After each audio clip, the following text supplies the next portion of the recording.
सोचो जरा, अगर तुम्हें कोई ये कह दे इस राह पर चलो, यहाँ हार भी जीत है और जीत भी अमरत्व, क्या तुम यकीन करोगे?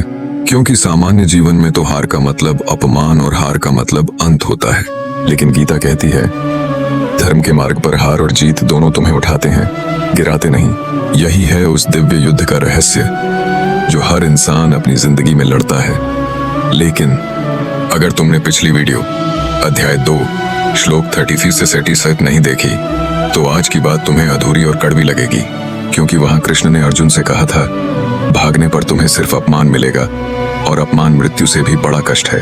अब जरा सोचो, अगर ये बात समझे बिना तुम आगे बढ़ते हो तो आज का ज्ञान तुम्हें सतही लगेगा और तुम उस गहराई तक कभी नहीं पहुंच पाओगे जहां कृष्ण अर्जुन को ले जाना चाहते हैं। इसलिए अगर वो वीडियो मिस कर दी है तो पहले जाकर जरूर देखो, क्योंकि आज हम जिस गूढ़ सत्य को खोलने जा रहे हैं उसकी जड़ वहीं छुपी है।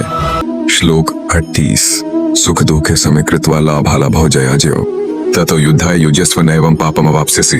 अर्थ, हे अर्जुन, सुख दुख लाभ हानि और जय पराजय को समान भाव से देखो और इस युद्ध में डटकर खड़े हो जाओ। ऐसा करने से तुम पाप के भागी नहीं बनोगे। संदेश, यहाँ कृष्ण समत्व योग की नींव रखते हैं। जीवन का असली साहस यह नहीं कि तुम हमेशा जीतते रहो, बल्कि यह कि सुख दुख और हानि लाभ में भी तुम अडिग रहो। यही तो असली वॉरियर माइंडसेट है, क्योंकि जो इंसान परिस्थितियों के उतार चढ़ाव से ऊपर उठ जाता है वही अजेय बनता है। श्लोक 29 एषते विहिता सांख्य बुद्धिर्योगे त्विमां शृणु बुद्ध्या युक्तो यया पार्थ कर्म बंधम प्रहास्यसि।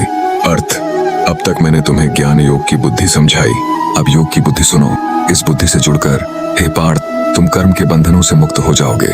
संदेश, कृष्ण कहते हैं सिर्फ ज्ञान सुनने से मुक्ति नहीं मिलेगी, तुम्हें उसे जीवन में जीना होगा।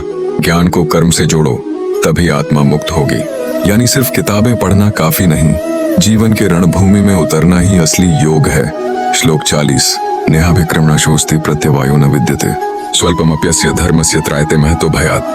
अर्थ, इस योग में कोई हानि नहीं होती, कोई पाप नहीं लगता और इस धर्म का थोड़ा सा पालन भी इंसान को महान भय से बचा लेता है। संदेश, कृष्ण यहाँ एक अद्भुत सत्य खोलते हैं। संसार में हर काम अधूरा रह सकता है, हर प्रयास असफल हो सकता है, लेकिन धर्म का कार्य कभी व्यर्थ नहीं जाता। तुम थोड़ा भी सही कर्म करो, वह तुम्हें भय, पाप और पतन से बचाता है। तीनों श्लोकों की सीख, सफलता असफलता से ऊपर उठो, यही असली शक्ति है। ज्ञान प्लस कर्म इल मुक्ति। सिर्फ सुनना नहीं, जीना जरूरी है। धर्म का छोटा सा कदम भी अमर फल देता है। यहाँ हार भी हार नहीं। तो मित्रों, आज हमने जाना कि धर्म के मार्ग पर हार और जीत दोनों ही वरदान है। यहाँ असफलता भी तुम्हें उठाती है, गिराती नहीं। लेकिन असली सवाल अभी बाकी है, अगर यह युद्ध इतना पवित्र है तो इसे कैसे लड़ा जाए, मन को कैसे साधा जाए ताकि वह डगमगाए नहीं।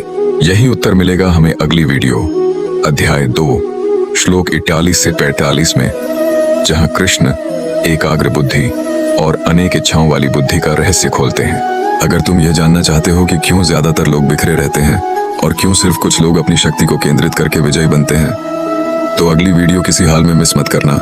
इसलिए जुड़े रहो, सब्सक्राइब करो और इस ज्ञान को शेयर करो, क्योंकि गीता का हर श्लोक तुम्हें निर्भय, अडिग और विजयी बनाने की शक्ति रखता है।